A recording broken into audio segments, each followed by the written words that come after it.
Starting a solo business is no small feat, and that spark of excitement that you typically start off with does eventually begin to get mixed up with the feelings of overwhelm as the plates that you're spinning start to stack up. As a one-person show, the weight of responsibility for running the business falls solely on your shoulders. I know all about this. I've been doing this for years now, and I've learned a lot of lessons along the way that I'm gonna share with you today. From managing finances, building a website, and dealing with customer inquiries, it can often feel like you're juggling 100 different tasks all at once. And the fact is, it's kind of true.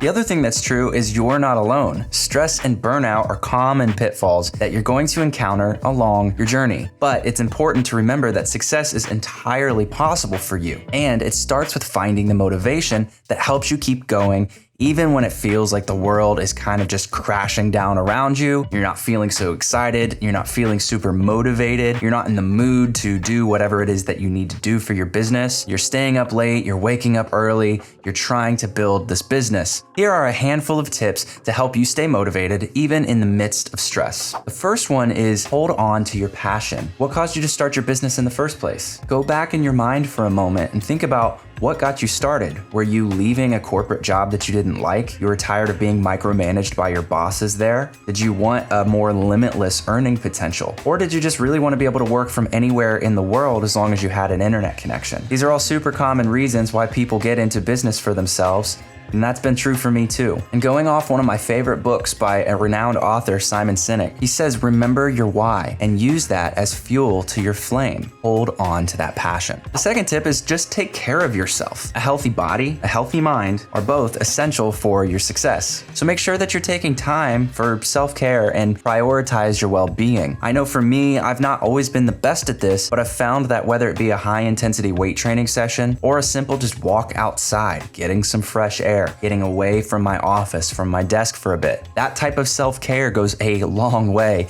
in reducing my stress levels. And the third tip is focus on your goals. Set achievable goals and work towards them every single day. A lot of times overwhelm starts to come in when we feel like we have to get everything done right away on that day, in that moment. And as long as we have achievable goals where we can just break these things down into bite-sized tasks that work us up the ladder towards our eventual success, focusing on that will help us keep from getting in our heads too much about everything that needs to get done. And don't be ashamed. In fact, I encourage you to celebrate your victories no matter how small. The fourth tip is build a supportive community. Surround yourself with people who understand and support your journey. Seek out other solopreneurs and join communities where you can connect and share your experiences. You could go to LinkedIn and Twitter. They're full of great people who are going through very similar experiences as you and myself as well. Because at the end of the day, a very simple hello can go a long way for both people in the conversation. Well, hello there. And when you know that you're not in the trenches all alone, even though you're running a business by yourself, there are other people doing that same thing.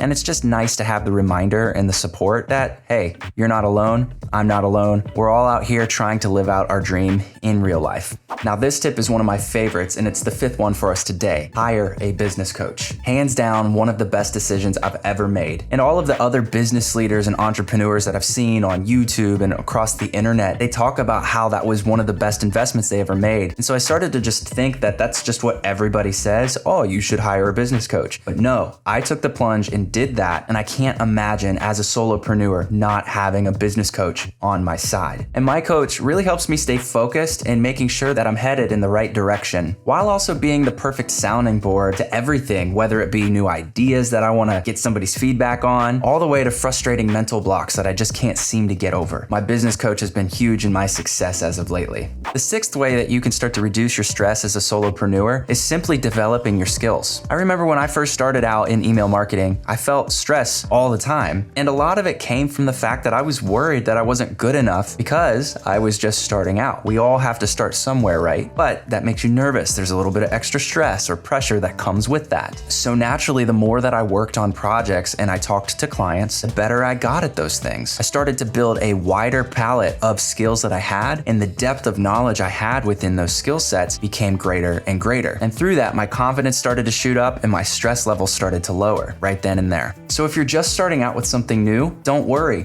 That's where we've all started, and a lot of us here today are in those trenches right now as well. The more you practice, the better you become, and the less stress that you'll feel. And before I give you the last tip here today, just remember that starting a solo business is not for the faint of heart. It takes a ton of hard work, a lot of determination, and a never say die attitude to succeed. But with a little bit of motivation and a lot of hard work, you'll find that the journey is always worth it. And so with that, here's our last tip. Just keep going. Keep pushing forward. Remember that the journey is long. You're not going to conquer anything major in one day, in 1 week, but brick by brick, task by task, things start to fall into place and the compound effect starts to come in and help you along the way. And when I say that, I'm talking about kind of that snowball rolling down a mountain. It picks up speed the more that it keeps going, and then it eventually just becomes unstoppable. And a lot of the people that we look up to in these spaces, they already have a lot of that momentum going. And some of us newbies over here, we're still trying to get that momentum. So it's all good, but keep pushing forward. Stay committed and never give up on your dreams. Over the years, you and your business will start to mature. And as the saying goes, the only way to guarantee failure is to quit. And speaking of quitting, watch this video next where I talk about discovering this huge roadblock that was limiting my productivity and adding a ton of unnecessary stress. And once I fixed this problem, I immediately felt better and started to build momentum. Until next time, peace.